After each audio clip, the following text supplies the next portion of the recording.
Orient bell tiles studio से आप देख रहे हैं एबीपी न्यूज।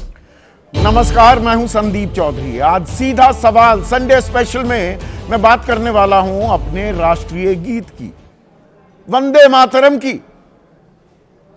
150 साल पूरे हो चुके हैं, देश जश्न भी मना रहा है, 150वीं वर्षगांठ मना रहा है, लेकिन घमासान भी शुरू हो गया है। और घमासान ही है या विशुद्ध कोरा खालिस हिंदू मुसलमान है। और इस बार शुरुआत किसने की है? शुरुआत की महमूद मदनी ने, जमीयत उलमाए हिंद के अध्यक्ष। वो कह रहे हैं हम तो नहीं गाएंगे। मुर्दा कौम में मुश्किल में शामिल नहीं होती कि जिंदा कौम है तो वो खड़ी हो जाएगी। मतलब मुसलमानों को कह रहे हैं कि वंदे मातरम नहीं गाना चाहिए, कि इसमें देवी पूजा की बात हो रही है। अब यह बवाल, यह विवाद बहुत बार हो चुका है इस देश में, और इसका सीधा जवाब क्या आता है कि वंदे मातरम तो कहना होगा, भारत में रहना है तो वंदे मातरम कहना है, वरना पाकिस्तान जाओ। राष्ट्रीय गीत का अपमान क्यों किया जा रहा है? यह देश के विभाजन की कोशिश है, एक और कोशिश। लेकिन अगर आपको मैं यह बताऊं और यह कहूं कि भाई सड़क पर, और मुझे कोई आपत्ति नहीं, मैंने तो स्कूल में वंदे मातरम गाया भी, आज भी गाकर सुना सकता हूं, मतलब भी समझा सकता हूं, पर कोई ना गाए तो उससे देश कमजोर हो रहा है, राष्ट्रभक्ति की भावना कमजोर हो जाती है। ऐसा कहने वाले आपको यह बताना भूल जाते हैं कि दरअसल संसद में, देश की सबसे बड़ी पंचायत में, कल से संसद सत्र, शीतकालीन सत्र शुरू होने वाला है। उससे ठीक एक हफ्ते पहले राज्यसभा सचिवालय ने एक एडवाइजरी, वो दिशा निर्देश जारी किए हैं सांसदों को। संसद में वंदे मातरम नहीं कहना है, बाधित है, प्रतिबंधित है। आप कहेंगे क्या कह रहे हो संदीप? जी हां, आधी अधूरी जानकारी आपको परोसी जाती है। मतलब सड़क पर वंदे मातरम कहना जरूरी है, संसद में यह प्रतिबंधित है। सचिवालय ने बाकायदा एडवाइजरी जारी की है और इतना बड़ा बवाल शुरू हो गया है। एडवाइजरी किसने जारी की? राज्यसभा सचिवालय ने। सरकार के मातहत आता है।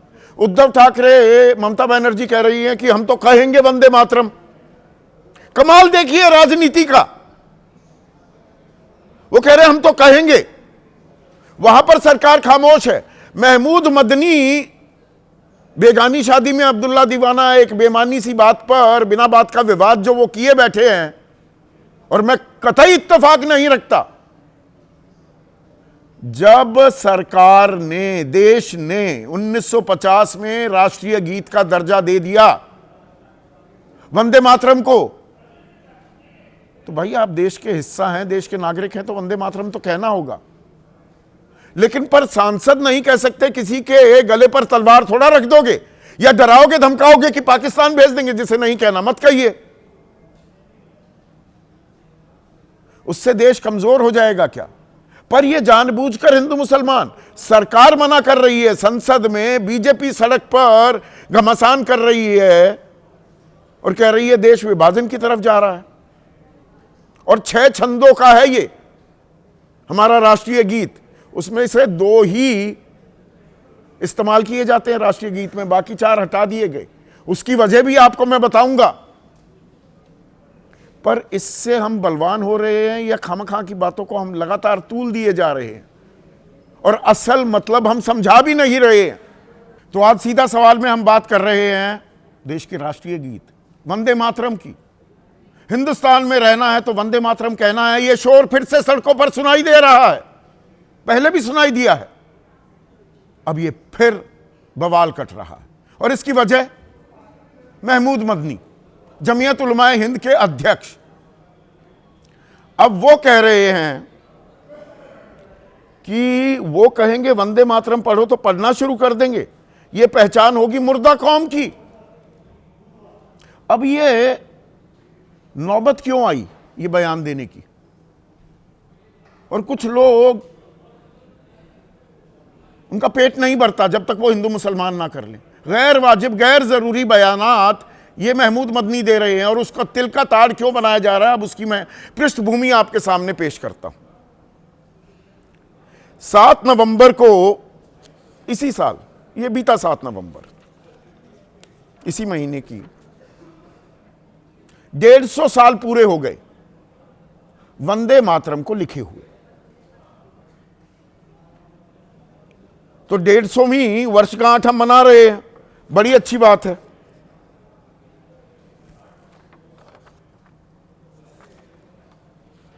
अब प्रधानमंत्री ने 7 नवंबर को ही कहा कि 1937 में गाने के 2 हिस्से हटाने से गाने की भावना का अपमान हुआ। 4 हिस्से हटाए गए थे, 6 छंद थे वंदे मातरम के, उनमें से 2 लिए 1937 में कांग्रेस ने अपने अधिवेशन में, यानी कि कांग्रेस ने इसे अपनाया।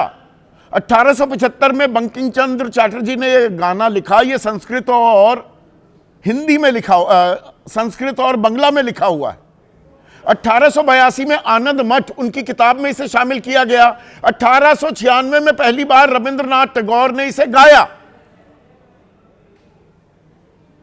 और फिर 1950 में इसे हमने राष्ट्रीय गीत का दर्जा दे दिया। तो भाई कल तो संसद शुरू हो रही है, अब संसद में इसे गाया जाना चाहिए, नहीं गाना चाहिए, इसी पर कुछ सवाल जवाब चल रहे थे, वो पृष्ठभूमि भी देता हूं। तो महमूद मदनी ने क्या कह दिया वो सुनिए। मुर्दा कौमें मुश्किलात में मुब्तला नहीं होती, वो तो सरेंडर कर देती हैं। वो कहेंगे वंदे मातरम पढ़ो तो पढ़ना शुरू कर देंगे। तो ये पहचान होगी मुर्दा कौम होने की। और अगर जिंदा कौम है तो फिर हौसला बुलंद करना पड़ेगा, हालात का मुकाबला करना पड़ेगा। अब ये स्पिन दे रहे हैं, हालात का मुकाबला करना पड़ेगा। स्पिन कैसे दी जा रही है? ये ताली एक हाथ से नहीं बजती दर्शकों। ये हिंदू मुसलमान बात बात पर मजहब की सियासी दुकान जो खुल जाती है वो कैसे खुलती है। अब 150वीं वर्षगांठ है, हम मना रहे हैं, जश्न मना रहे हैं, तो मनाना चाहिए था। पर 24 नवंबर को, अभी 6 दिन पहले की बात है, राज्यसभा सचिवालय ने एक एडवाइजरी जारी की। कहा सदन में वंदे मातरम या जय हिंद जैसे नारे ना लगाएं। ठीक सुना है आपने, 150वीं वर्षगांठ है, विभाजन की भावना पैदा कर दी कांग्रेस ने 1937 में 4 छंद हटाकर 2 ही छंद शामिल करके। पर सदन में आप वंदे मातरम नहीं कह सकते। ममता बनर्जी, उद्धव ठाकरे ऐतराज जताते घूम रहे हैं कि भाई हम तो कहेंगे सदन में। तो सदन में प्रतिबंध के पक्ष में है बीजेपी, उनकी सरकार है भाई। विपक्ष कह रहा है वहां वंदे मातरम कहेंगे, पर सड़क पर एक महमूद मदनी कह रहे हैं जिंदा कौमें ऐसे काम नहीं किया करती। तो हमलावर हो रहे हैं बीजेपी के नेता, कैबिनेट मंत्री हैं विश्वास सारंग मध्य प्रदेश में, वो क्या कह रहे हैं वो भी सुन लीजिए। मौलाना मदनी, हिंदुस्तान में रहना है तो वंदे मातरम तो कहना ही होगा। वो वंदे मातरम कोई धर्म से जुड़ा हुआ विषय नहीं है, ये हमारे राष्ट्र की पहचान है। और यदि वंदे मातरम बोलने में दिक्कत है तो फिर पाकिस्तान चले जाओ। अब ये देश में ना आधा अधूरा ज्ञान बांटने की सबको बीमारी लग गई है। देश में रहना है तो वंदे मातरम कहना। हमारी सबसे बड़ी पंचायत, हमारी संसद, जहां हमारे सांसद, हमारे नुमाइंदे, हमारे प्रतिनिधि बैठते हैं, देश को चलाते हैं, कानून बनाते हैं, वहां पर प्रतिबंध है। यह बात नहीं बताएगा कोई आपको, सिर्फ आपको इतना बता दिया जाएगा अरे ये मुसलमान ये वंदे मातरम कहने को तैयार नहीं है। अब इसकी पृष्ठभूमि भी बताता हूं। 1937 में क्यों पहले 2 छंद ही लिए गए? दरअसल जो ये कविता है वंदे मातरम, ये दुर्गा माता को उनके सम्मान में, उनके प्रति श्रद्धा में लिखी गई है। बंगला और संस्कृत में। अब इस्लाम में मूर्ति पूजा कबूल नहीं है, तो उस वक्त स्वतंत्रता सेनानियों में, जिसमें टैगोर भी शामिल थे, रविंद्रनाथ टैगोर, उनका भी यह मानना था कि भाई एक समुदाय को दिक्कत हो सकती है, तो बस 2 छंद ले लीजिए। यह जानकारी भी आपको नहीं देंगे। फिर जब देश आजाद हुआ, संसदीय कार्रवाई शुरू हुई। 15 मार्च 1948 देश की लोकसभा के पहले स्पीकर जीवी मावलंकर, जिनके नाम पर एक बहुत ही बेहतरीन हॉल भी है कॉन्स्टिट्यूशन क्लब ऑफ इंडिया में, उन्होंने साफ किया कि थैंक्स, जय हिंद और वंदे मातरम कहना जरूरी नहीं है, सदन में यह नहीं कहा जाना चाहिए। और फिर 2010 में एक बार फिर इस बात को रीआइटरेट किया गया। राज्यसभा सदस्यों के लिए एक हैंडबुक जारी की गई, पेज नंबर 69.6। सदन की मर्यादा, शब्दों पर गौर कीजिए।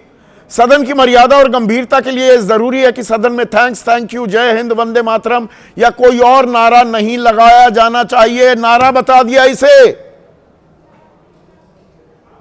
यह हमारी संसद में दिशा निर्देश जारी किए गए,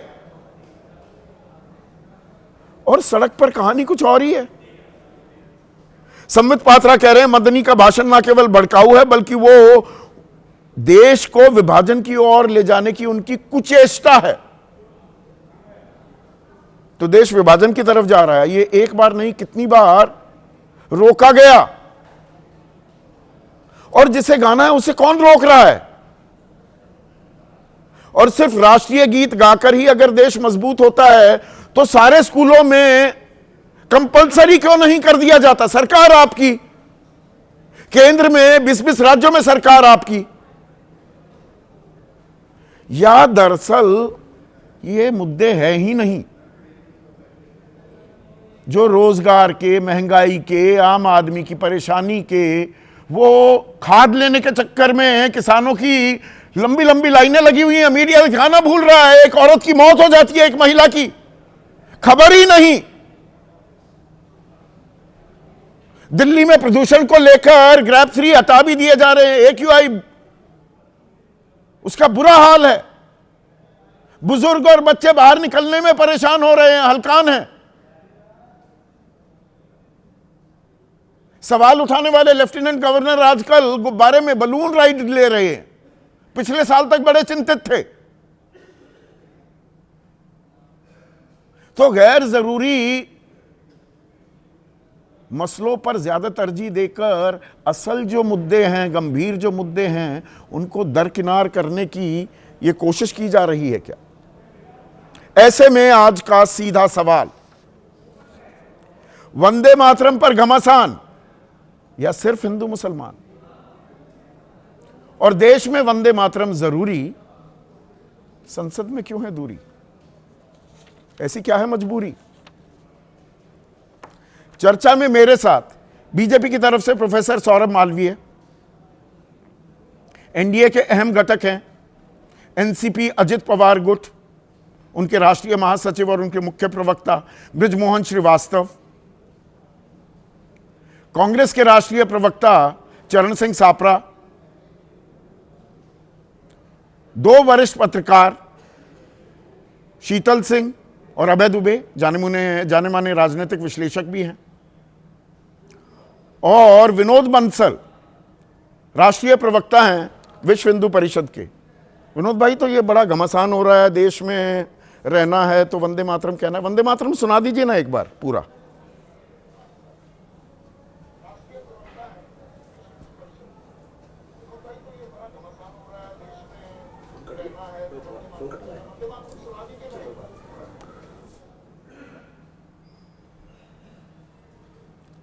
आप हाँ, फोन कट गया है अभी। अच्छा ब्रजमोहन भाई, चलिए, मैं उनसे पूछना चाह रहा था, विश्व हिंदू परिषद सबसे ज्यादा आक्रामक होता है इन मामलों में। वंदे मातरम सुना दीजिए ना एक बार।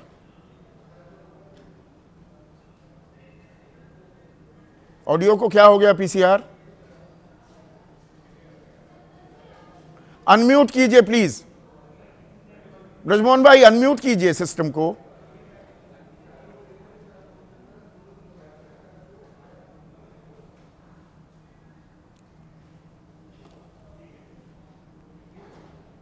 अभी भी आपका सिस्टम ठीक नहीं हुआ।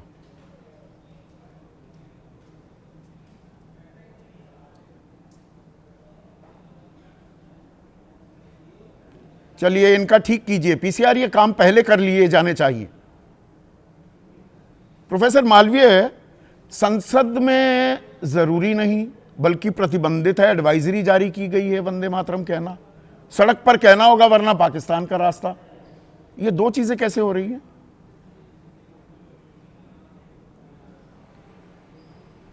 देखिए संदीप जी, वंदे मातरम भारत की आत्मा है, भारत की एकता एकात्मता को एक सूत्र में पिरोए हुए गान का मंत्र है।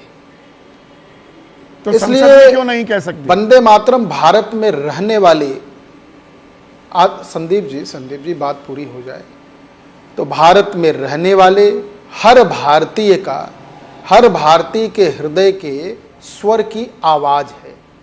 इस नाते हर भारतीय को भारत में होने के गर्व की बात करने वाले हर व्यक्ति के माथे का मस्तक है, उसको बोलना चाहिए, कहना चाहिए।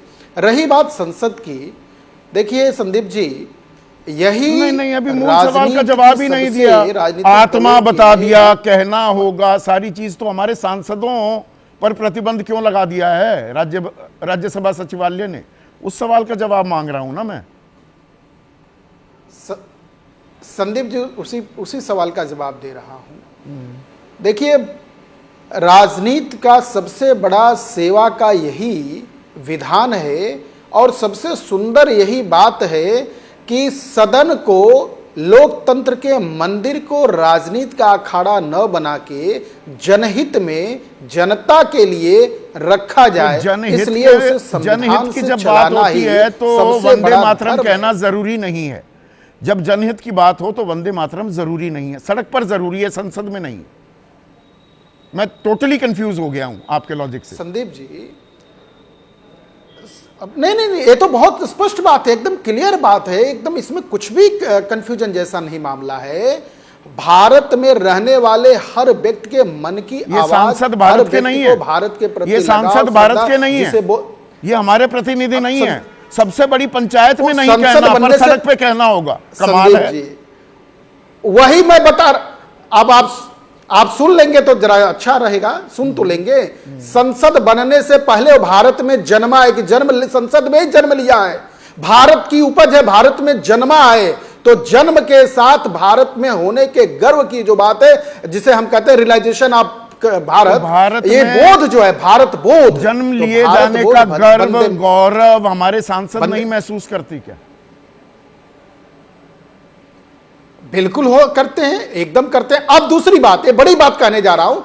पहले मेन बात का तो जवाब दे दीजिए, बड़ी बात भी कहिए और बड़ी बात कहिएगा।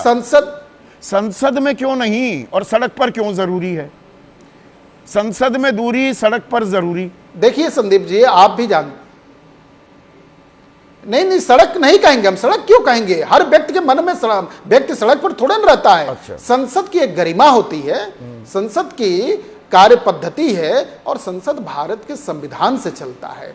तो अच्छा, संविधान के हिसाब से राष्ट्रीय गीत गाना या बोलना जरूरी नहीं है संसद में, संविधान के मुताबिक, पर सड़क पर बोलना जरूरी कर दिया आप लोगों ने। नहीं, बिल्कुल नहीं। देखिए तत्कालीन, देखिए संदीप जी सुन लीजिए, तत्कालीन नीति निर्माता जो संसद के संवैधानिक स्ट्रक्चर को बनाते हैं, उनके द्वारा तो मतलब कोई संवैधानिक बाध्यता नहीं है, पत्र जारी किया गया, संवैधानिक बाध्यता नहीं है वंदे मातरम कहने पर,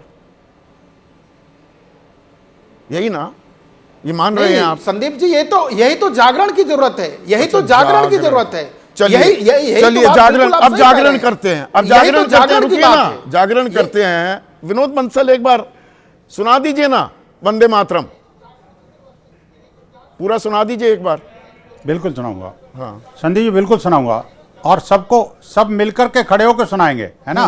लेकिन इसको अंत में करते हैं इस काम को। पहले ना, ना, अपना ये ना, डिबेट पहले को काम करेंगे, पूरा कर अंत लेते में हैं, किस लिए? फिर उसके बाद हम पूरा अरे खत्म। अच्छा काम जिसका शुरुआत मतलब- में करेंगे पूरा। नहीं, मैं भी पहले खड़ा करेंगे होता तो हूं। खड़े हो जाओ सब लोग। मैं भी खड़े हो, अरे खड़े, ये खड़े, नहीं, मैं चलिए, कहता हूं सब चलिए। लोग और खड़े हो जाओ। उधर देखना सब मत। लोग खड़े हो जाओ। हाँ, खड़े खड़े खड़े हो जाओ, खड़े चलो। खड़े खड़े खड़े, चलो, गाइए गाइए गाइए। बिल्कुल नहीं, अरे नहीं, आप मेरा परीक्षा कर रहे हो क्या? नहीं, अरे मेरी गाइए परीक्षा ना कर रहे हो पूरा। क्या? आप तो परीक्षा बैठे क्या, हो। मैं भी साथ गा रहा हूँ, गाइए। सब लोग खड़े हो, अपने पैनलिस्ट को खड़ा करिए। पैनलिस्ट का नहीं, आपका सारे और मेरे पैनलिस्ट बीच को में खड़ा करिए, संवाद मैं है। भी तो ना कर रहा ना हूं। ना ना, इधर उधर की बात। मैं खड़ा हूं ना, नहीं, मैं खड़ा हूं, चलिए गाते हैं। नहीं, सुनिए, ना, ऐसा नहीं। देखिए, मातरम डिबेट में सबको खड़ा होना पड़ेगा, ऐसा नहीं। सुजलाम, सुजलाम की बात क्या आता है पूरा करते। वंदे मातरम, अरे सुजलाम सुफलाम मलयज शीतलाम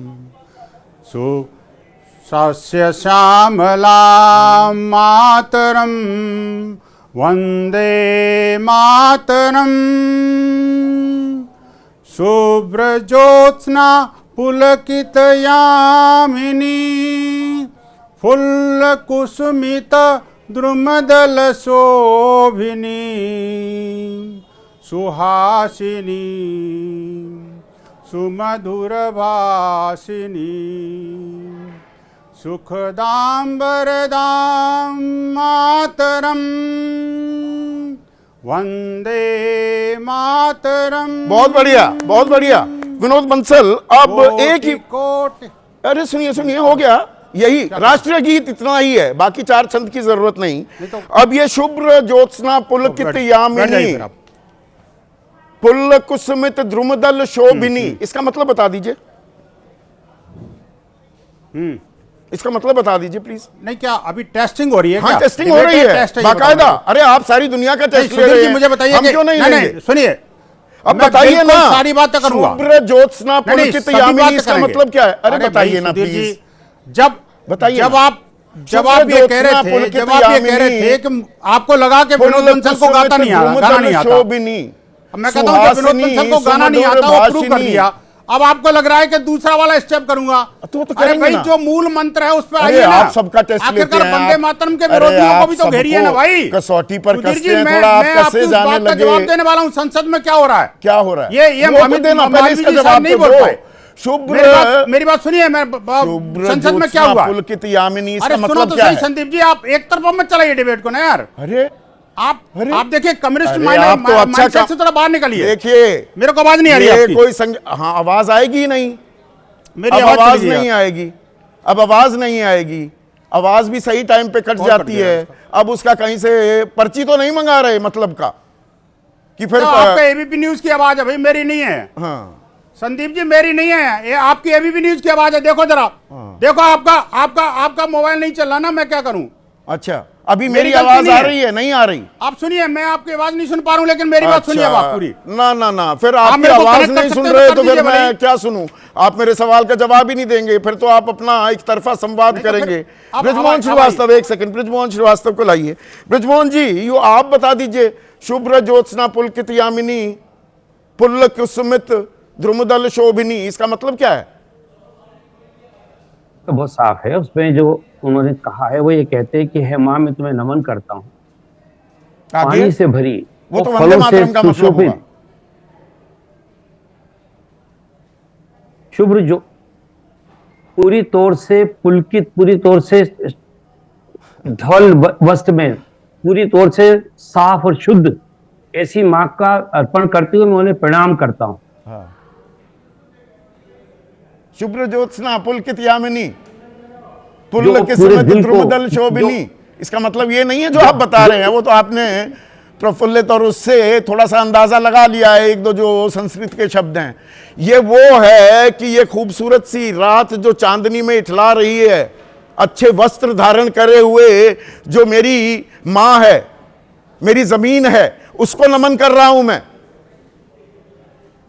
तो इसमें ये क्या, अगर ये है इसकी वंदना की जाए तो नहीं, क्या गलत है मेरा इसमें? पॉइंट ये था कि मत जी। पूरा एक तो आता नहीं है लोगों को, ना उसका मतलब पता है, पर सड़क पर कहना भी होगा, वरना पाकिस्तान भेज दोगे आप। कमाल हो रहा है ना देश में। मूल सवाल अब ये है। संदीप जी देखिए, बहुत सारी चीजें ऐसी हैं जो भावनाओं से जुड़ी हुई है, जिसका अर्थ लोगों को नहीं मालूम होता। अच्छा, इसका भावनाएं, मतलब भावनाएं ये नहीं किसने, है। ये भावनाएं किसकी आहत होती हैं, कैसे आहत होती हैं? नहीं, मैंने भावना आहत होने की बात नहीं की। मैंने ये कहा कि बहुत सारी चीजें ऐसी होती है जो मन में भावनाओं से जुड़ी होती है और उसको आदमी एक्सप्रेस नहीं कर पाता। इसका तात्पर्य ये नहीं है कि इसके पीछे जो मतलब है या इसके पीछे जो मंतव्य है, लोग उसके विरोध में हैं। अगर उसको सम्मान दिया जाता, अगर उसको परिणाम किया जाता, तो मैं सोचता हूं इसमें क्या गलत है। नहीं, इसमें ये तो हकीकत है कि दरअसल जो वंदे मातरम लिखा गया ये देवी दुर्गा के लिए लिखा गया है और इसीलिए उसके बाकी 4 छंद वो हटा दिए। ये तो कांग्रेस ही लेकर आई थी। 1950 में राष्ट्रीय गीत भी उन्होंने बनाया। अब संसद में आप गा नहीं सकते, पर बाहर कह रहे हैं विभाजनकारी काम कर दिया 1937 में सिर्फ 2 छंद लेकर। मैं जितना समझ पाया हूं उस पर शायद ये कि इस प्रकार के नारे नहीं लगाए जा सकते। अच्छा, नारे का मुद्दा है। और तो वंदे मातरम नहीं कह सकता, बात तो वही हो गई ना। संसद तो चर्चा की जगह है ना, सबसे बड़ी पंचायत है, वहां पे मुद्दों पे बात होनी चाहिए। अच्छा, बाकी संसद सड़क पर हंगामा काटिए, संसद में बोल नहीं सकते। नारे लगाने के लिए करेंगे संदीप जी। संसद का उपयोग तो चर्चा के लिए होना चाहिए ना, नारे के लिए तो सड़कों पे आए। अच्छा, घमासान सड़क पर करें, घमासान सड़क पर करें, चर्चा जनहित की बात, ये कमाल का तर्क दिया जा रहा है। एक सेकंड अबे दुबे, आप समझ पा रहे हैं इस तर्क को? अभी तक ये अच्छा किया, आज विनोद बंसल ने पूरा सुना दिया और मैं उसके लिए ताली भी बजाई। पर मैंने 2007-8 में भी ये विवाद हुआ था, रविशंकर प्रसाद से लेकर अब तो स्वर्गवास हो गया साहिब सिंह वर्मा, मुख्तार अब्बास नकवी भी कह रहे हैं कि भाई ये व्हाइट कॉलर टेरर टाइकून हैं, वो नहीं गा पाए थे। और दर्शक भी मानेंगे, ईमानदारी से दिल पर हाथ रखेंगे, कोई गा भी लेगा तो मतलब नहीं पता, और ज्यादातर लोग गा नहीं पाएंगे। संसद में जरूरी नहीं पर सड़क पर हंगामा है, ये किस तरह का राष्ट्रवाद है? ये विचित्र और अजीब किस्म का राष्ट्रवाद है जिसका कोई मतलब नहीं है। दरअसल जो सत्तारूढ़ दल है और सत्तारूढ़ दल के जो सलाहकार हैं, उनके जो रणनीतिकार हैं, वो हमेशा बीच बीच में इस तरह की रणनीतियां ईजाद करते रहते हैं जिससे भ्रम का माहौल फैले और विवाद पैदा हो व्यर्थ का। अब इस वक्त कल सवेरे से संसद का नया सत्र शुरू होने वाला है। सरकार ये चाहती है कि केवल कुछ विधायी कार्यों में, कुछ लेजिस्लेटिव काम ही उसके अंदर किए जाएं और बाकी जो विपक्ष जो मुद्दे लाना चाहता है, इसमें कई विपक्षी नेताओं ने तरह तरह के नोटिस दे रखे हैं। अदानी की सवाल नोटिस दे रखा है और भी कुछ सवाल हैं, इन पर नोटिस दे रखे हैं। उनके ऊपर उसके ऊपर चर्चा ना हो, उसमें ये वाला नोटिस ये विपक्ष ने ये भी दे रखा है जो राज्यसभा में जो एडवाइजरी गई है उसके ऊपर। तो सरकार, अब मदनी साहब इसमें बीच में बोल दिए तो पूरी तरीके से ये एक इस तरह का माहौल बन गया जिसके ऊपर आप अनंत काल तक बहस कर सकते हैं, आपस में झंझट हो सकता है, सब कुछ हो सकता है, लेकिन उसका कोई भी ना अर्थ निकलेगा ना उसका कोई मतलब निकलेगा। मेरा मानना यह है कि ये एक तरह का एक्ट ऑफ डाइवर्जन है, एक डाइवर्जनरी स्ट्रेटजी है जिसको सरकार ने अपनाया है और मदनी साहब इसके अंदर एक खिलाड़ी हैं जो कि मुझे लगता है कि वो जाने अनजाने सरकार की तरफ से खेल रहे हैं, वरना उनको ये सब सरकार की तरफ से खेला जा रहा है। आप गंभीर बात कह रहे हैं और ये पश्चिम बंगाल के चुनावों का विधानसभा चुनावों का शंखनाद भी हो रहा है। और बंकिम बाबू तो बंगाली थे, ये बंगाली और संस्कृत में लिखा हुआ है राष्ट्रीय गीत। जी, ये संस्कृत में नहीं है कि एक बार संस्कृत तो मुझे नहीं आती, लेकिन एक बार मैंने एक विद्वान से जो कि संस्कृत के विद्वान थे, उनके सामने ही सवाल उठाया था, क्या वंदे मातरम संस्कृत में है? नहीं, कुछ शब्द हैं संस्कृत। वंदे मातरम में ऐसे बहुत से शब्द हैं, उनको संस्कृत बताया जाएगा तो संस्कृत के परिचय में 0 मिलेगा। ये बात सही है आपकी, बिल्कुल सही है। हाँ, उनका कहना यह था कि बंगला को इस तरह से इस्तेमाल किया है बहुत ही रचनात्मक तरीके से कि वो पहली नजर में देखने में संस्कृत जैसी लगती है, लेकिन वो बंगला ही है, वो संस्कृत नहीं है। भारत के दोनों राष्ट्रगीत हैं, चाहे जनगण हो और चाहे वंदे मातरम, वो दोनों ही बंगला भाषा में। तो वहां पर वो राजनीति, ममता बनर्जी कह रही है हम तो वंदे मातरम करेंगे, तो दिलचस्प ये मतलब राजनीतिक घटनाक्रम हो रहा है। विनोद भाई, अब आपका जुड़ गया होगा मेरे ख्याल से कनेक्शन, और आप इस बात का जवाब भी देने वाले थे। मतलब राज्यसभा सचिवालय कहता है कि नहीं, वंदे मातरम नहीं कहना, तो मतलब सरकार की तरफ से ये दिशा निर्देश है, एडवाइजरी है, और सड़क पर आप कह रहे हैं कहना होगा। जी, समझा रहे थे आप देखिए, इसे। इस चीज को थोड़ा राइट पर्सपेक्टिव में समझना पड़ेगा संदीप जी। जी मैं समझा रहा हूँ।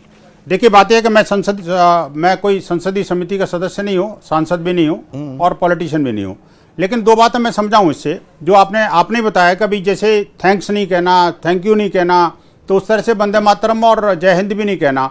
तो कहने का मतलब है कि जो संसदीय मर्यादा यानी संसदीय जो कार्य है, उस कार्य में ज्यादा विस्तार से हम बात करें, बजाय ये नारे और इधर उधर के जो अनावश्यक शब्द हैं उनको अवॉइड करना अनावश्यक है, लेकिन इसका मतलब ये नहीं वंदे मातरम का कोई संसद में विरोध किया गया, संवैधानिक मर्यादा के अनुरूप नहीं है। पर सनक की समस्या यही है कि आप सुनते नहीं है यार। हाँ। संदीप जी, आपकी बात में से बात निकाल यही तो समस्या है आपकी यार, आपके बीच में बोलते हैं। नहीं, बात मत निकालिए, पहले एक बार निकालिए सारा, मैं फिर आपको सारी बातों का जवाब दूंगा। बोलिए।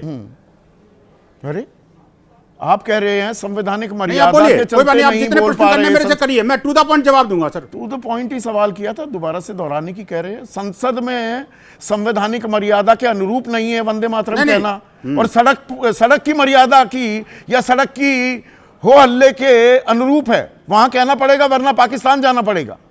थोड़ा इसे समझाइए ना। इतनी सी बात है ना। हाँ, मैं बिल्कुल डिटेल समझाऊंगा आपको संदीप जी। मैं कहना चाहता हूं, देखिए, जो शब्द के लिए जो बार बार जो शब्दों का प्रयोग होता है, उन बार बार के दोहराने से उन्होंने मना किया है। ऐसा नहीं है कि कोई वंदे मातरम बोल नहीं सकता। मैं आपको बता देता हूं, संसद का जो सत्र समापन होता है तो उस समय वंदे मातरम गाया जाता है। और आपको याद होगा कि पिछली बार जब संसद में समापन सत्र में जब वंदे मातरम गाया जा रहा था, तो जो समाजवादी पार्टी है, जिसको आजकल लोग समाजवादी पार्टी के नाम से ज्यादा जानते हैं, उनके सांसद जो है उसका बहिष्कार करके चले गए थे। वही संबल के सांसद थे, आपको याद है, वो पूरा वंदे मातरम गा रहे थे सब लोग, लेकिन वो बहिष्कार करके चले गए थे। कोई वंदे मातरम ना गाए तो वंदे मातरम बैन है, इसमें क्या हर्जा हो जाता है? जब वंदे मातरम कहने पर ही बार जो रिपीट किए जाते हैं ना, ये प्रतिबंध लगाया हुआ है राज्यसभा सचिवालय ने, कोई नहीं गाएगा तो क्या आफत आ गई? मैं जानना चाह रहा हूं आपसे। नहीं भाई नहीं, वंदे मातरम कहने पर प्रतिबंध नहीं है, वो नारों की बात है। अनावश्यक नारे पर गाना क्यों पड़ेगा? गाना क्यों पड़ेगा? नहीं गाना चाह रहा कोई गाना नहीं चाह रहा, फिर तो सबको, आपको तो पूरा चलिए, बहुत अच्छी बात है, मैंने ताली भी बजाई। ईमानदारी से बताइए कितने लोगों को वंदे मातरम पूरा आता है? जो है ना वंदे मातरम का अपमान, कितने लोगों को वंदे मातरम आता है? कितने भारतीय अपमान कर रहे हैं? फिर रोक क्यों दिया? नहीं रोकना चाहिए आपको। क्या? अरे भाई साहब, आप अपमान कर रहे हैं। कैसे? आपने अपमान किया है। कैसे? वंदे मातरम पूरा बोलना चाहिए था। कौन वंदे मातरम पूरा? राष्ट्रीय गीत दो छंद है, करके पूरा वंदे मातरम मुझे मत समझाइए। आप वंदे मातरम का पूरा वंदे मातरम राष्ट्रीय गीत है ही नहीं। मैं, आप मेरी परीक्षा लेने लग गए। परीक्षा तो लूंगा, क्यों नहीं लूंगा? आप पूरी दुनिया की परीक्षा लेते घूम रहे हैं। देखिए, आपकी परीक्षा हो जाए तो परेशानी होने लगती है। अपमान मैं टीवी चैनल पर भी सहन नहीं करूंगा। अपमान सहन नहीं करेंगे? राष्ट्रीय प्रतीकों का अपमान टीवी चैनल पर भी नहीं सहन करने दूंगा। अच्छा, राष्ट्रीय प्रतीक, कह रहा हूं, देखिए एक मिनट रुकिए, अरे रुकिए ना, प्रतिबंध लगाए तो अरे रुकिए। सौरभ मालवीय को लेकर आइए, सौरभ मालवीय को लाइए स्क्रीन पर, सीधा सौरभ मालवीय को भी ला सकते हैं स्क्रीन पर, पीसीआर। ये 4 छंद की जो बात कर रहे हैं, मैंने अपमान कर दिया, वो 2 छंद तो सुना दिए विनोद बंसल ने, बाकी 4 छंद सुना दीजिए प्रोफेसर सौरभ मालवीय। खड़ा हो जाता हूं मैं, आप कहें तो। नहीं संदीप जी, मुझे लगता है कि अरे भाई, अपमान कर रहा हूं, वो कह रहे हैं राष्ट्रीय गीत का, प्लीज गा दीजिए ना बाकी 4 छंद भी, नहीं तो अपमान का लांछन मेरे ऊपर लग जाएगा कि मैं राष्ट्रीय गीत को अपमानित कर रहा हूं।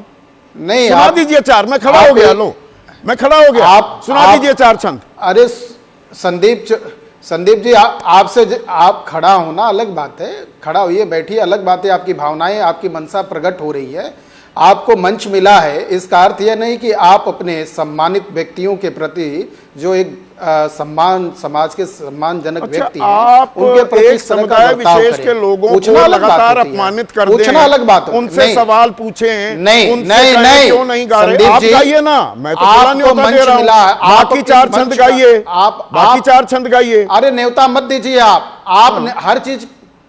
हर चीज का एक स्थान होता है। अच्छा, हर चीज का स्थान होता है, वो आप तय करेंगे। अब ठीक है, 1 मिनट, अब शीतल सिंह को लाइए स्क्रीन पर, शीतल जी को लाइए। नहीं, हर चीज का स्थान होता है शीतल भाई, चार छंद अभी कह रहे हैं कि नहीं बोलने दिया, विनोद बंसल मुझ पर तोहमत जड़ रहे हैं कि अपमान करवा दिया।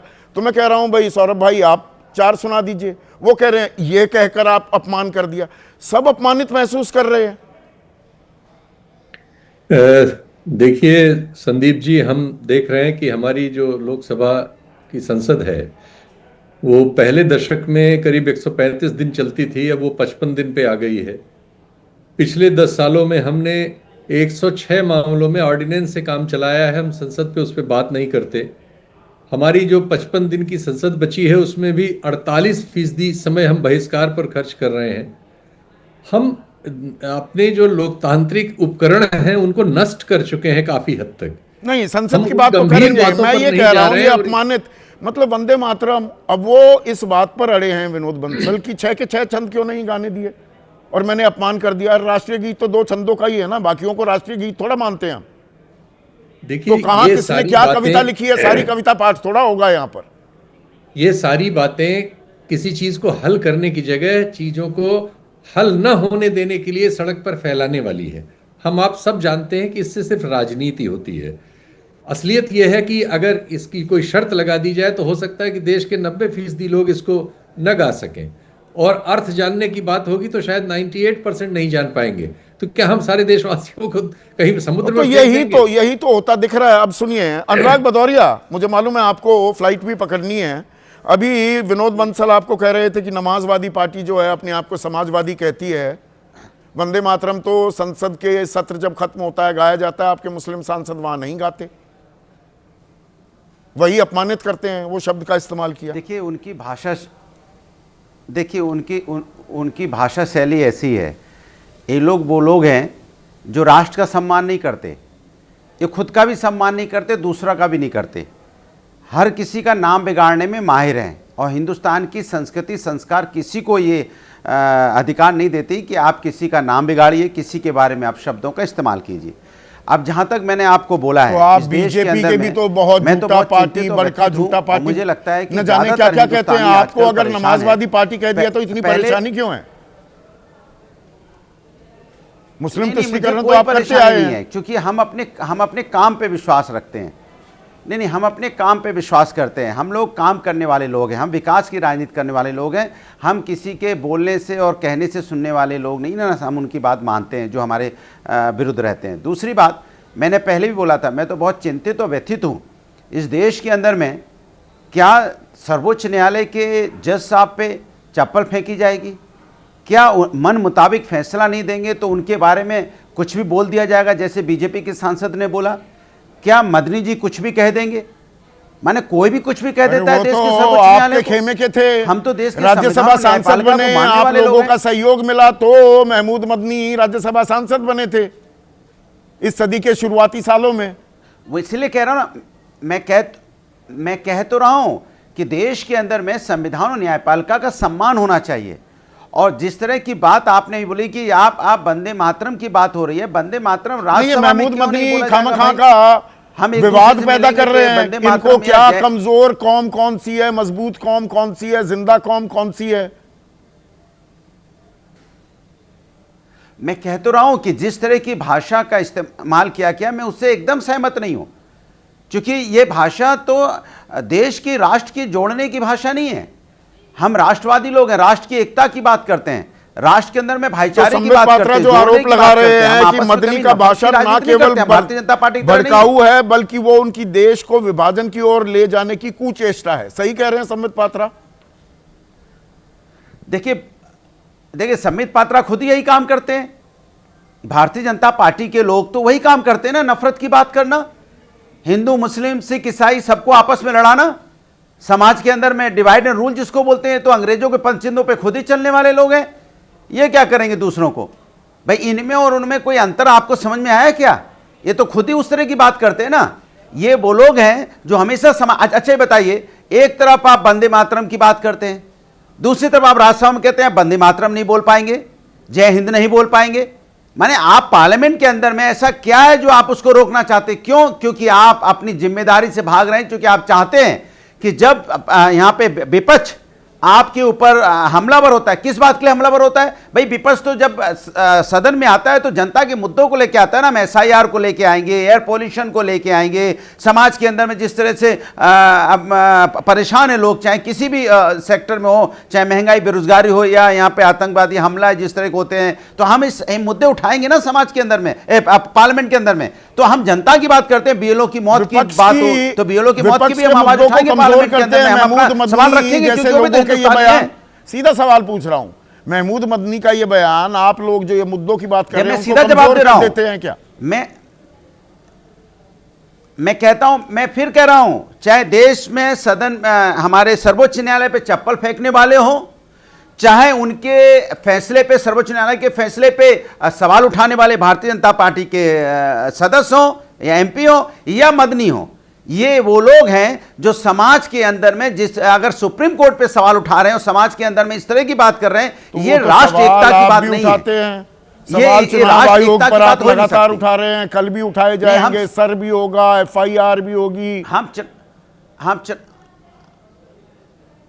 हम चुनाव आयोग पे सवाल उठाते हैं, BLO की मौत हुई है तो क्या हम सवाल नहीं उठाएं? एक BLO की मौत होती है तो उसके बच्चे अनाथ हो जाते हैं, एक बहन का सिंदूर उजड़ जाता है, एक माँ का बेटा चला जाता है और परेशान हो जाते हैं, तो हम क्या सवाल ना उठाएं?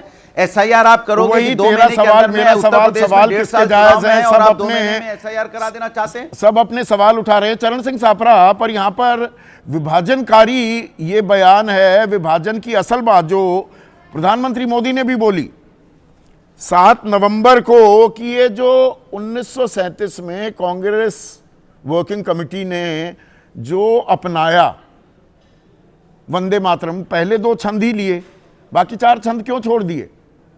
वहीं से विभाजनकारी नीतियां शुरू हुई हैं और उसी ओर इशारा कर रहे थे अभी विनोद बंसल भी कि आपने मुझे 4 नहीं गाने दिए, वंदे मातरम तो 6 छंदों का है।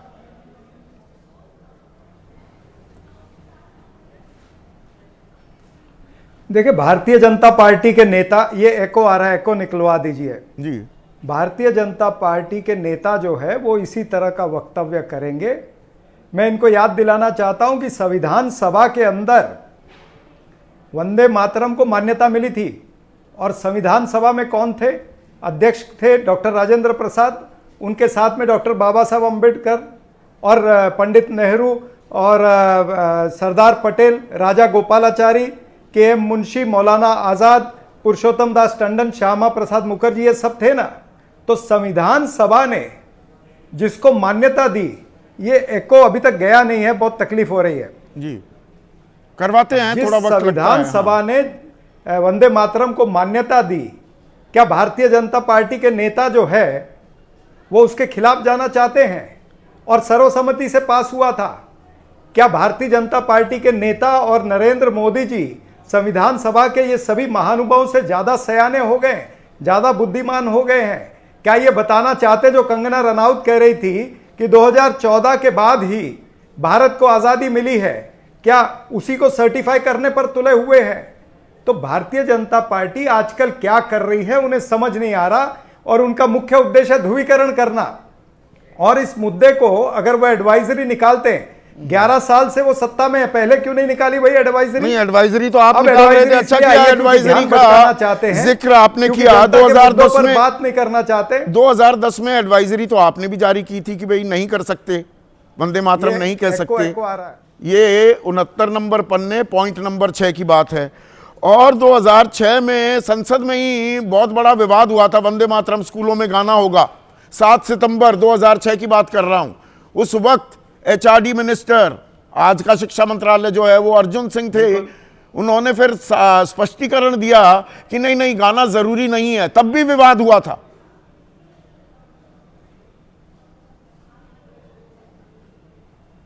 हाँ, तो उस समय करेक्शन हुआ था ना, वही तो मैं कह रहा हूं कि यार ये फिर एको आ रही है और इतनी तकलीफ हो रही है। देखिए, भारतीय जनता पार्टी को ये समझना पड़ेगा कि वो इस तरह की बातें जब जब निकालते तब तब वो ध्रुवीकरण का अपना एजेंडा आगे चलाना चाहते हैं। ये 2D फॉर्मूला पर चलते हैं, डिस्ट्रैक्शन और ध्रुवीकरण, ये दोनों काम करना चाहते हैं। और ध्रुवीकरण आपका मैं ऑडियो ठीक कराता हूं, PCR ऑडियो ठीक कीजिए गेस्ट का। चर्चा हो, 2D का मॉडल है क्या ये शीतल? ये 2D का मॉडल चल रहा है क्या? बिल्कुल ये तो चल रहा है। देखिए कुछ समस्याएं हैं आज के इस्लामिस्ट पॉलिटिक्स में, दुनिया में, यूरोप वगैरह में भी उसको लेके तनाव है, लेकिन इसका पॉलिटिकल यूज हमारे यहाँ साफ साफ है। हमेशा मेजॉरिटी जहां भी जो होगी उसके पक्ष में जाएगा ये। तो इसलिए अगर कोई अल्पसंख्यक तबके से इस तरह की बात करता है तो वो बिल्कुल मेजॉरिटी पॉलिटिक्स को सपोर्ट करता है। हमने इसको देखा है हैदराबाद में, जब ये मामला वहां की कारपोरेशन में उठा, बीजेपी के चंद सदस्य थे, लेकिन उसके बाद जब उसको AIMIM वालों ने प्रतिकार किया तो उसके बाद अगली उसमें बीजेपी के सदस्य बढ़ गए। तो हम ये सीधे सीधे पा रहे हैं कि इसके प्रतिफल सामने हैं। रिजल्ट में इससे निश्चित तौर पर किसी भी मेजॉरिटेरियन पॉलिटिक्स को हमेशा फायदा हर जगह हुआ है, यहां भी होता है। नहीं, वंदे मातरम का पूरा इतिहास, वो कैसे रचा गया, कब रचा गया, कैसे वो राष्ट्रीय गीत बना, वो आपने 90-98% कहा, मैं उसी 90% से ज्यादा लोगों को पता नहीं, पर फिर भी ये मुद्दा गाहे बगाहे हर 2-4 साल बाद मुख्य धारा में आ जाता है, क्योंकि ये मुख्य मुद्दों को पीछे कर दे रहा है। इस देश में बेरोजगारी पे बात होने की जरूरत है। दिल्ली जहां आप ये कार्यक्रम कर रहे हैं, चारों तरफ प्रदूषण 1 महीने 2 महीने से लोगों की जान ले रहा है। हम नकली घी बेच रहे हैं, नकली पनीर बेच रहे हैं, पूरी स्वास्थ्य सेवाएं तहस नहस हैं। वो भी 5 साल बाद रिपोर्ट आती है। 5 साल 2020 का मामला और अब रिपोर्ट आ रही है 2025 में। जी, इन पे बात ही नहीं ये देश कर पा रहा है। संसद में बात नहीं हो रही, संसद में सत्र नहीं चल रहे हैं, बायकॉट से पूरा समय चला जा रहा है और इन चीजों पे हमारा पूरा समय खर्च हो रहा है। ये विमर्श छीन ले रहे हैं। भाई जरूरी विमर्श ही नहीं हो पा रहा है इस देश में। अब मीरा हैं, दिल्ली वासियां, वो कह रहे हैं कि वंदे मातरम का नारा नहीं लगा सकते संसद में, लेकिन अपने नेताओं का नारा लगा सकते हैं। जरूर ये सवाल तो उठेंगे ही भाई, धीरे धीरे कितनी देर इसको दरी के नीचे डाला जा सकता है कि सारे जरूरी सवाल आप नेपथ्य में डाल दे रहे हैं। इतने जरूरी सवाल हैं, लेकिन बात ही नहीं किसी पर होने पाती। इस तरह के मुद्दों पे हम सारा समय खर्च कर दे रहे हैं। और अगर वंदे मातरम, या तो उसको कंपलसरी बना दो ना, जैसे 2006 में अर्जुन सिंह फिर बाद में पीछे हट गए, भाई स्कूलों में गाना जरूरी है, कर दीजिए, कौन रोक रहा है? कोई ऐसी बात नहीं, बिल्कुल करना चाहिए। जो चीजें जरूरी हो उनको करने में कोई हिचकिचाहट नहीं होनी चाहिए। पर इसमें धार्मिक सुप्रीमसी की बात या धार्मिक विवाद में तब्दील क्यों किया जाए? यह समझा बुझाकर कि भाई वंदे मातरम गाना मैंने गाया, मुझे आता है पूरा वंदे मातरम, मुझे इसका पूरा मतलब भी आता है। नहीं तो धार्मिक विवाद, हालांकि मुझे कम्युनिस्ट भी बता दिया, मुझे वाम खेमे वाला बता दिया विनोद अग्निहोत्री ने। इनको मैं वैसे बता दूं, इनसे भी ज्यादा, और इनके आज जितने ज्यादा पढ़े लिखे हैं हिंदू धर्म को लेकर, प्राचीन भारत को लेकर, किसी दिन शास्त्रार्थ करने के लिए मैं तैयार बैठा हूं। कम लोगों ने मुझसे ज्यादा पढ़ा होगा। कोई बात नहीं, ये सब तो आता ही रहेगा, लेकिन असली जो मुद्दा है वो ये है कि इससे आप मेजॉरिटी अपीजमेंट करते हैं। एक तरह से उल्टा होता है, कहा जाता है कि माइनॉरिटी अपीजमेंट है, पॉलिटिकली ये मेजॉरिटी अपीजमेंट है, ये बहुसंख्यकों का तुष्टीकरण है। आपको जोड़ना भी चाह रहे थे विनोद भाई, ये तुष्टीकरण है, ये और कुछ नहीं है, ये कोई राष्ट्रवाद वगैरह नहीं है। संदीप जी, मैं एक निवेदन करना चाहूँगा कि अब जो डिबेट का अंतिम चरण आ गया, आपने स्टार्टिंग के 3 पैनलिस्टों से तो पूछ लिया, मुझे उम्मीद है कि बाकी जो 3 थे उनसे भी आगे वाले एक छंद तो कम से कम पूछ ही लेंगे कि वो वंदे मातरम के आगे वाले 3 छंद कौन से हैं, या 4 छंद कौन से हैं, 5 छंद कौन से हैं, एक छंद तो कम से कम बोलो, या फिर एक बार मुझे सवाल क्या पूछ, इन 4 में से किसी एक को खड़ा करके बहुसंख्यक नहीं तुष्टीकरण हो रही है क्या? अब मैं समझ गया आपकी बात। मेरे को कहने की जरूरत नहीं, आपने अभी मुझे वामपंथी बता दिया, मैंने उसका प्रतिकार किया नहीं है ढंग से, वरना मैं आपको क्या क्या अभी नवाज दूं संज्ञाओं से। नहीं करिए। नहीं, मैं आपकी तरह नहीं हूं ना, यही तो फर्क है आप में और मुझ में। कोई बात नहीं। देखिए संदीप जी, मेरे कोई आपसे कोई दुश्मनी थोड़ी है, हम संवाद कर रहे हैं ना, विवाद नहीं कर रहे, हम संवाद कर रहे हैं भाई साहब। मैं कह रहा हूं, देखिए वंदे मातरम को कब और कैसे गाना चाहिए, इस बात का हमें ध्यान रखना चाहिए। मेरा निवेदन सिर्फ इतना सा था, तुष्टीकरण हो रहा है क्या? सवाल मेरा ये है, पूरा गाते, सबको खड़े होकर के सत्सम्मान गाते, वो तो अच्छा लगता मुझे, तो वो मुझे अच्छा लगता। आप तो धमकाते हैं कि पाकिस्तान भेज देंगे, अपने सीधी दर्शकों को भटकाने की कोशिश करिए, वो ठीक नहीं है। अच्छा, लेकिन मैं कह रहा हूं आपको, देखिए मैं एक बात कह रहा हूं, वंदे मातरम पर जिसने विवाद खड़ा किया, मैं मानता हूं शीतल जी की बात को लेकर के कि आज जिन मुद्दों पर बहस होनी चाहिए उस पर नहीं हो रही, वो आपने क्यों किया ऐसा काम, मुझे भी समझ में नहीं आ रहा। इतने वरिष्ठ पत्रकार हैं, इस पर वंदे मातरम पर बहस क्यों कर रहे हैं भाई? जो शीतल जी कह रहे हैं समझाने के लिए ये बेमानी विवाद है। बहुत बहुत शुक्रिया मदनी को वही विनोद बंसल जी, बहुत बहुत शुक्रिया। नहीं, आपने सही बात की, you are hitting the nail on the head. अबे दुबे को लाइए स्क्रीन पर। अबे दुबे ये अच्छी बात मान रहे हैं, विनोद अग्निहोत्री कह रहे हैं, विनोद बंसल मान रहे हैं कि ये गैर जरूरी विवाद है, असल मुद्दों पर चर्चा होनी चाहिए। मैं इनका शुक्रिया अदा करता हूं इस बात के लिए। पूरा दांव ये है कि जब चाहेंगे तब उसको गैर जरूरी कह देंगे, जब चाहेंगे तब जिद करने लगेंगे कि सबको वंदे मातरम बोलना पड़ेगा वरना पाकिस्तान जाना पड़ेगा, जब चाहेंगे तो राज्यसभा में एडवाइजरी निकाल देंगे, कई मुंह से कई तरह की बात करेंगे, जिससे लगातार जो विमर्श जो है ना वो भ्रमित हो जाए, एक धुंधल का फैल जाए। अब मदनी साहब हैं, मदनी साहब कई घोड़ों की सवारी एक साथ करते हैं, आपने खुद ही अभी बीच में बता दिया, मैं भी इस बात को पहले से जानता हूं। अब मदनी साहब से पूछिए कि जब वो अपनी तकरीर दे रहे थे कि भाई मुसलमानों को हौसला रखना चाहिए, तो क्या मदनी साहब के पास वंदे मातरम का विरोध करने के लिए, मुसलमानों को देने के लिए कोई कार्यक्रम है, कोई एजेंडा है उनके पास, या केवल लफाजी है? भाई उनसे कम से कम ये तो पूछना चाहिए कि आप ये जो बात कह रहे हैं, हाँ, इसके पीछे कोई ये सोचा समझा कार्यक्रम है आपके पास, या केवल आप लफाजी कर रहे हैं? जैसा मतलब वंदे मातरम कहने से क्या हम विकसित राष्ट्र हो जाएंगे, और वंदे मातरम ना कहने से क्या मुसलमान का उत्थान हो जाएगा? पलटकर ये सवाल भी तो है ना अबे भाई। हाँ, ये भी सवाल है। फिर भी मैं ये मानता हूं कि वंदे मातरम का भारत के लिए एक प्रतीकात्मक महत्व है, और इसी बात को समझकर वंदे मातरम की जो बंकिम की पृष्ठभूमि थी, जिस पृष्ठभूमि उन्होंने आनंद मठ में जोड़ा था, उसमें मुसलमानों को उसके ऊपर आपत्ति थी।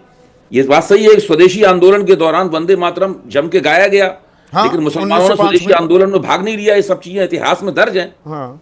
तो मैं कहना ये चाहता हूं कि उसका एक प्रतीकात्मक महत्व है, इसीलिए कांग्रेस ने उसको उसके एक कलेवर के साथ उसको जोड़ा था। संगड़ बनाया जा रहा है, ये क्या सार निकल कर आता है आज की चर्चा में? विनोद बंसल बिल्कुल ठीक कह रहे थे कि वो ताज्जुब कर रहे थे कि भाई मैं इस मुद्दे पर चर्चा क्यों कर रहा हूं, और यही वजह है, ये जरूरी है ये चर्चा। संसद में वंदे मातरम कह नहीं सकते, सड़क पर होगा घमासान। संसद है जहां पर संवैधानिक मर्यादा उनका पालन किया जाता है, जनहित की चर्चाएं होती हैं, तो मतलब ये वंदे मातरम गाना कोई जनहित का मसला नहीं है। ठीक है, प्रतीकात्मक है, तो उसको वहीं तक रखा जाए। असल मुद्दों से क्या हम दूर होते जा रहे हैं? ना चर्चा करेंगे, चर्चा नहीं करेंगे तो उन्हें मानेंगे ही नहीं है, समस्या है तो हल कैसे निकलेगा? इस बारे में सोचिए। आज बस इतना ही।